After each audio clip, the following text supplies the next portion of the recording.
back to my YouTube channel. For today's video, magkakaroon po tayo ngayon ng product review.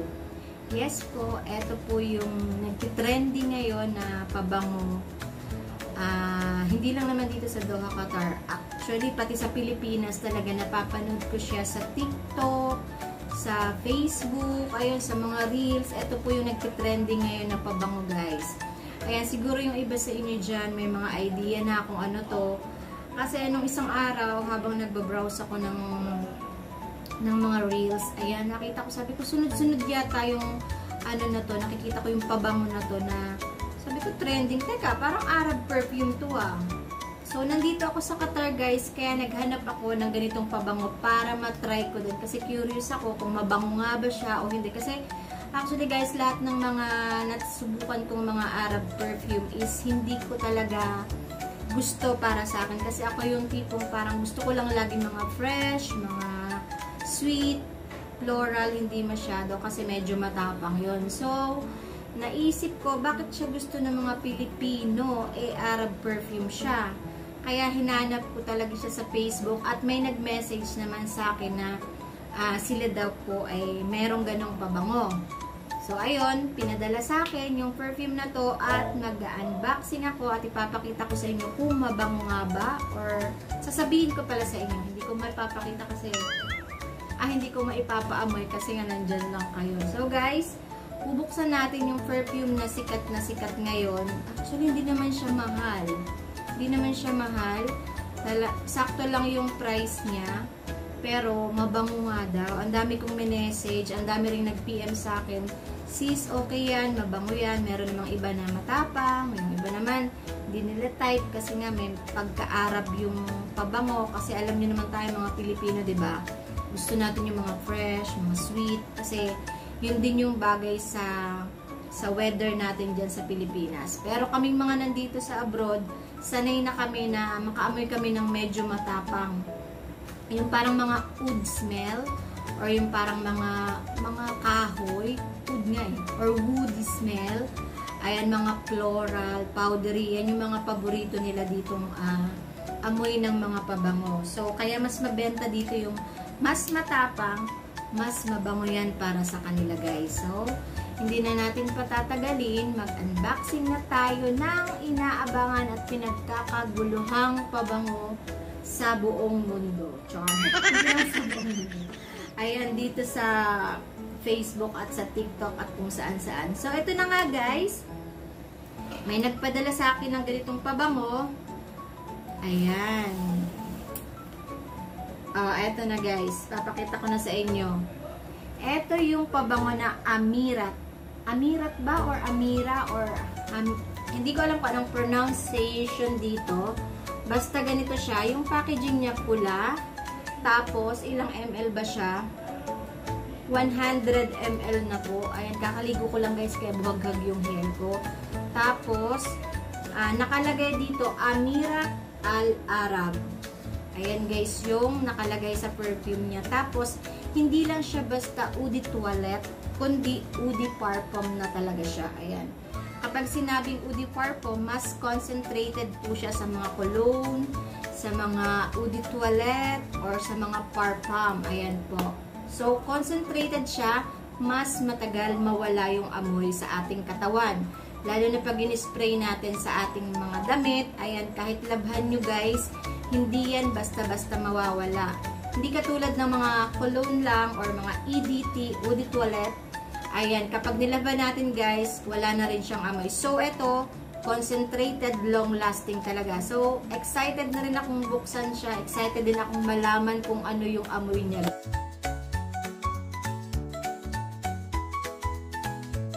So, ito na nga, guys, natanggal ko po yung plastic niya. Kung makikita nyo, guys, kung nakikita nyo or kung nahahawakan nyo lang, yung pinaka-box niya, eto, guys, para siyang yung carpet or yung parang alfombra. Basta, ewan ko kung anong tawag sa ganitong tela. Basta hindi siya basta karton lang. Ayan, makinis. Tapos, may nakalagay dito, Princess of Arabia. So, guys, original po itong aking hawak ngayon. So, makikita nyo rin, guys, meron siyang ganito. Ito yung parang pinaka-sealed niya Then, ito yung description niya sa likod. Ayan, Amirat Al-Arab na natin. Kanina pa ako nagsasalita. Kanina pa ako nagdadaldal, pero excited na talaga ako, guys. So, magsasabi ako ng totoo kung ano yung naaamoy ko, or kung mabango ba siya, or hindi ba siya mabango para sa akin, or pwede ba siya sa mga type na mga amoy nating mga Pinoy, or hindi natin masyadong magugustuhan. So, honest review lang tayo, guys, ha? So, open na natin. Excited din ako sa bottle niya. Napaka-social niya, oh. Kasi yung loob niya, yung ganito, black. Black yung ano niya. So, wow! So, yung box plus yung bottle, ganito guys, napaka-social. Grabe.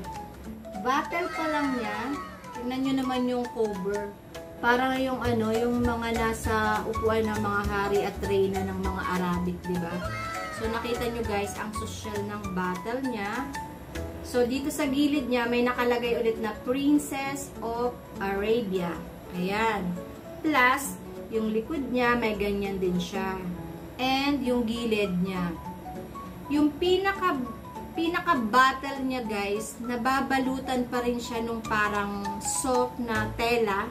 Ewan ko parang ang tawag dito. Basta yun na yun, parang alfombra or parang carpet na nakalagay sa pabango. Ayun guys. Tapos, ayun, may nakalagay din dito yan, Al-Amirat Asdaq. So, buksan na natin guys at amuyin na natin ang pabango ko. So, napaka-social talaga ng bottle niya. Malamang pag, ano to, marami na akong nakita talagang bumili. So, ready na ba tayo guys? Ako din. So, sprayin natin. Kapag magta-try kayo ng pabango, dapat dito nyo nilalagay. Kasi ito yung, nandito yung ating pulse rate. O, di ba may ganun pa? May matututunan pa kayo.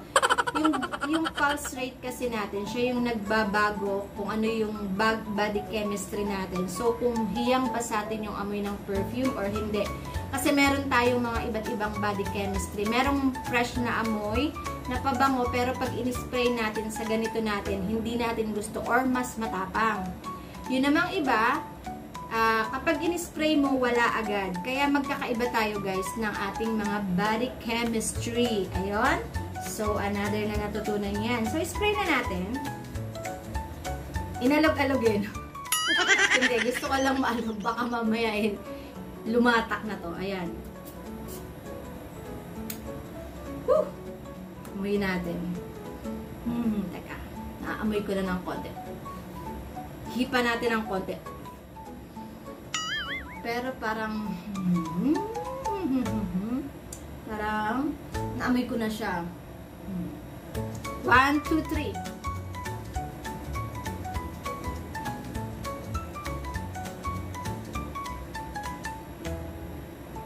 Isa pa.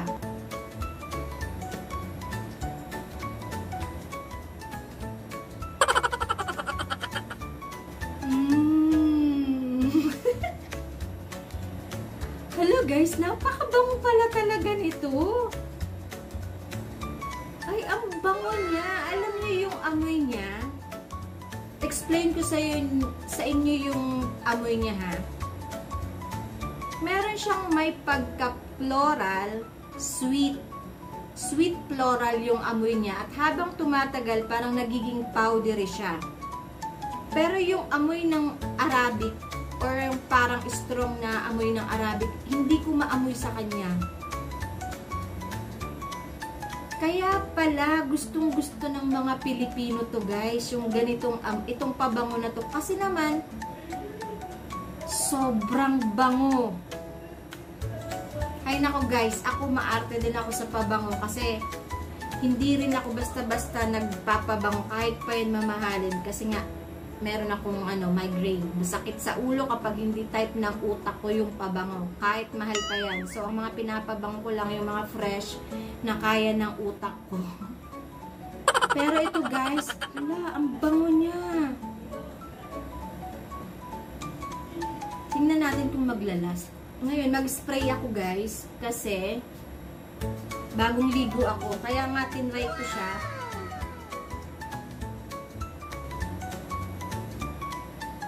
Ang bango niya, promise. May pagka-rose oud. Pero yung oud niya, napaka-mild lang. Pero yung pagiging rose niya, ang bango niya guys, promise. Magugustuhan nyo to. And long lasting pa to kasi nga Eau de Parfum. Ayan, hindi ako nagkamali na anong tawag dito, mag-review. Kasi minsan, yung iba kasi pag nagre-review, alam nyo, sinasabi lang nilang mabango, pero kahit hindi mabangos, di ba? May mga ganun para lang sa atin, honest tayo. So, nasa sa inyo na yan, pero para sa akin talaga guys, napakabango ng Amirat perfume na to, no? Ang mura pa niya guys. Alam niyo bang 69 reals lang to? 69 reals lang 100 ml niya. At ang amoy pang Sheka. Guys, alam niyo ba ang salitang Sheka? Ang Sheka po dito sa Qatar or sa Arab country, ang Sheka, tinatawag namin Sheka, is yan yung pinakamayamang mga tao dito sa Middle East. Yan yung mga asawa ng mayayamang tao. Sheka is babae po yan. Okay?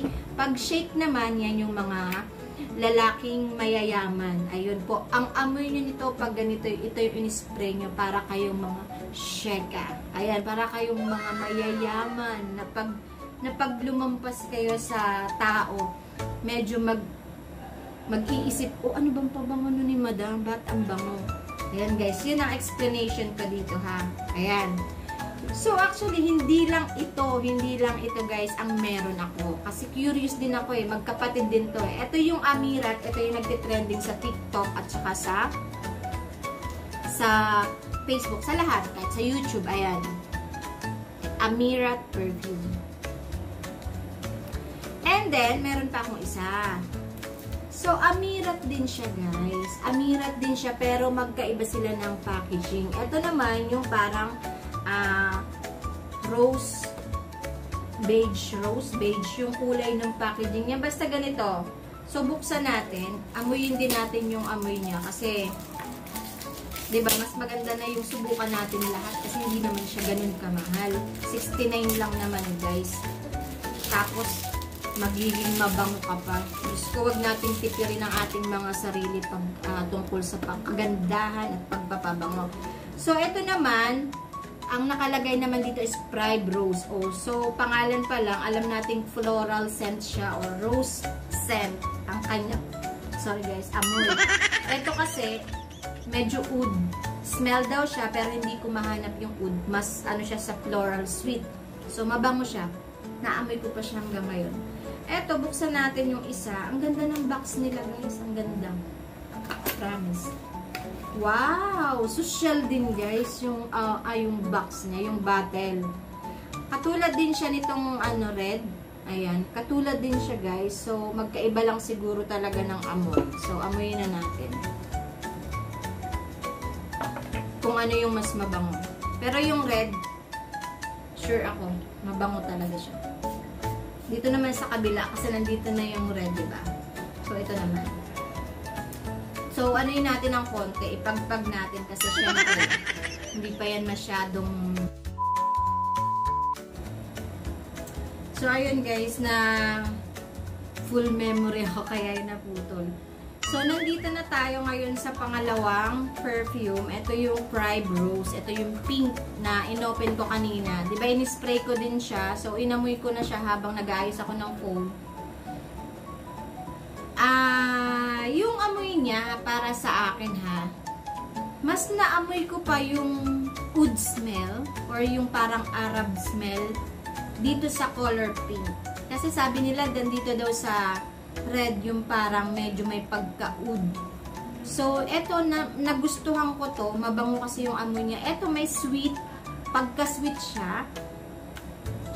May pagka-sweet siya na may pagka-amoy rose, na may pagka-amoy oud, or yung pabango ng mga Arab. Yun yung mix or yung combination ng amoy niya. So, sprayan ko ulit.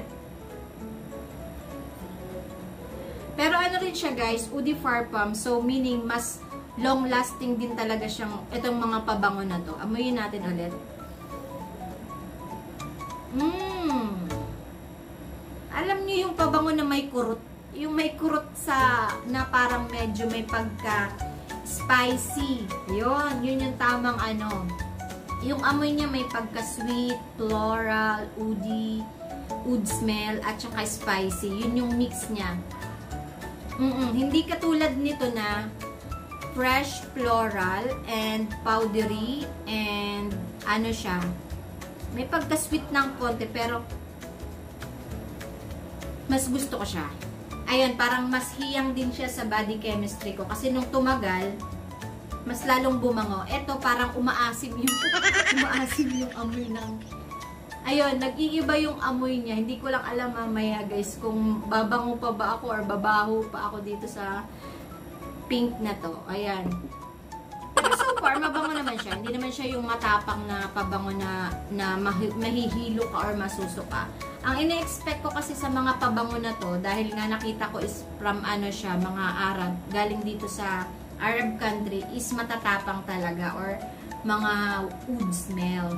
So, nung naamoy ko guys, hindi naman siya ganun katapang. Ayun, so, at least nasubukan ko na rin yung nagtitrending ngayon ng mga pabango. Sabi ko, bakit ba hindi ko alam tong mga to? So, ayan, naamoy ko na yung red, yung Amirat, ito talaga yung nakikita ko. At ito yung pink. Pareho siyang mabango guys. Magkaiba lang talaga siya ng klase ng bango. So, ayan po sa mga nagtatanong kung kayo po ay nandito sa Doha, Qatar. Ayan, mabibili po ito sa Happy Home Decor. Ayan, ang napakabait na si Miss Angel. Ano bang pangalan niya? Si Miss Angel. Ayan, siya po yung ano ng Happy Home Decor. Ayan, sa lahat po ng gustong umorder or sa lahat ng mga gustong makatry din ng trending na perfume na to, ayan, sa Happy Home Decor, ito po yung kanilang page. Ayan po. Ayan, bumili po kayo sa kanila. Hindi sila ganun kataas magpresyo. Kasi yung iba, natingnan ko po yung mga price nila, medyo mataas. Medyo mas pricey ng konti. Kesa sa Happy Home Decor. Sakto lang yung presyo nila at mabait pa yung seller dito. At binigyan pa nila ako nito. Kita ko sa inyo, guys. Diba? Amirat din siguro to. Voices. Perfume spray. Ayan. Perfume spray. Ano kayong amoy nito? Spray natin sa hangin. Bango din, ha? Body spray. Ano ba yung body spray? Body spray. So, mabango din siya, guys. Fresh. Ayan, sa lahat po ng gustong umorder, ayan, mag-message lang kayo kay Miss Angel dito sa Doha, Qatar po. Ito yung number niya. Ayan, pakita ko sa inyo at agad niya kayong sasagutin. Ayan, thank you guys. Honest review lang tayo. Mabango po yung Amirat, yung red. At ito rin po mabango, pero hindi siya swak sa aking body chemistry kasi medyo umasim yung amoy niya sa akin nung tumatagal. Pero nung in-spray ko nung una, mabango siya. Sabi ko nga sa inyo, magkakaiba tayo ng body chemistry at baka sa inyo ito naman po ang mabango at ito namang isa ang hindi. So, nasa sa inyo yan, okay? So, hindi siya ganun kamahal. 69 reals lang po ang isa nito. 100 ml na Udi Parfum pa. Okay, guys? Thank you for watching at please don't forget to subscribe my YouTube channel. Marami po tayong mga nire-review mga product, mga kung ano-ano. Nagkakaroon tayo ng mga honest review. At ayun, lahat ng mga, alam niyo naman yung page ko, itong YouTube ko is about sa hair. Pero nahahaloan ko na kung ano-ano kasi masaya ako sa ganun. So, ayun guys. Sa lahat ng mga gusto magpaayos ng hair, mag-message lang kayo sa aking Facebook page. Ayan, Despacita the Hair Doctor. Ayan po, thank you for watching and mag-ingat kayong lahat. Bye!